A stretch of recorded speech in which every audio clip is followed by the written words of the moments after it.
नमस्कार, आप देख रहे हैं हल्ला बोल टीवी। मैं हूं दीपक शर्मा।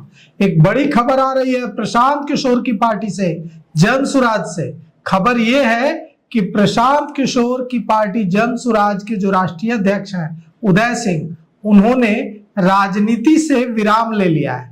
अब इसका मतलब साफ है कि वे जनसुराज के राष्ट्रीय अध्यक्ष नहीं रहेंगे।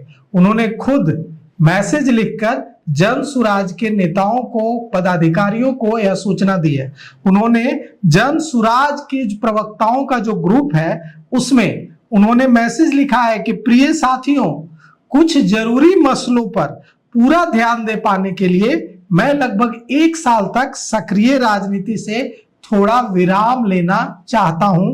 मैंने थोड़ा विराम लेने का फैसला कर लिया है। और उन्होंने लिखा है कि आप सबसे जो मोहब्बत, इज्जत, सहयोग और अपनापन मुझे हमेशा मिला है, इसके लिए मैं दिल से शुक्रगुजार हूं। मैं हमेशा की तरह सबके लिए उपलब्ध रहूंगा। ढेर सारी शुभकामनाओं के साथ, उदय सिंह।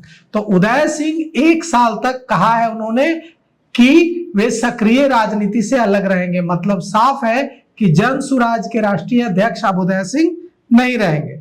इस बीच शेखपुरा हाउस छोड़कर प्रशांत किशोर शिफ्ट हो गए हैं, जो आईआईटी में बेहटा के पास जो बिहार नवनिर्माण आश्रम बना है अमौर में, बेहटा में, वहां शिफ्ट हो गए हैं प्रशांत किशोर। और शेखपुरा हाउस में अब उदय सिंह रहेंगे, प्रशांत किशोर अब रहेंगे कहां? बेहटा, जो बिहार नवनिर्माण आश्रम बनाया उन्होंने, वहां। और यह भी कि उदय सिंह अब पद छोड़ने का ऐलान कर चुके हैं। राजनीति से 1 साल के लिए विराम लेने का ऐलान कर चुके हैं। बड़े लोग ऐसे ही पद छोड़ते हैं। वे ये नहीं कहते कि मैं इस्तीफा दे रहा हूं, मैंने पद छोड़ दिया, ये रहा मेरा त्याग पत्र। वे ऐसे ही विराम ले लेते हैं। तो अब जो बात मेरी समझ में आ रही है कि उदय सिंह अब जनसुराज के राष्ट्रीय अध्यक्ष नहीं रहेंगे और प्रशांत किशोर के साथ काफी मेहनत करने वाले उदय सिंह अब मुझे लगता है कि जनसुराज का हिस्सा नहीं है।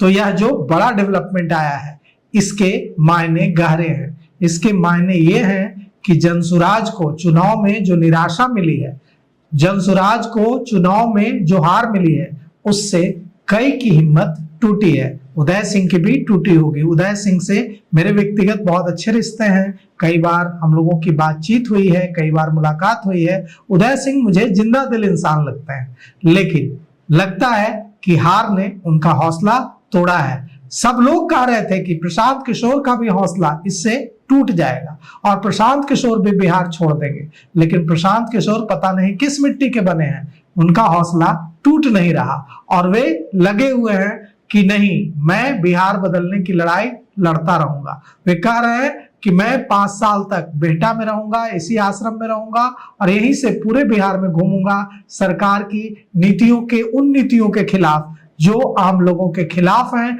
जो आम लोगों के हितों के अनुरूप नहीं है, उसके खिलाफ आवाज उठाऊंगा। तो देखिए प्रशांत किशोर कितनी हिम्मत दिखाते रहते हैं और ऐसे समय में जब कई की हिम्मत टूट रही है, क्या प्रशांत किशोर यूं ही लड़ते रहेंगे? आपको क्या लगता है? अपनी राय कमेंट कर जरूर बताइएगा। तो फिलहाल इस पेशकश में इतना ही। आगे की खबरों के लिए देखते रहिए हल्ला बोल टीवी। शुक्रिया।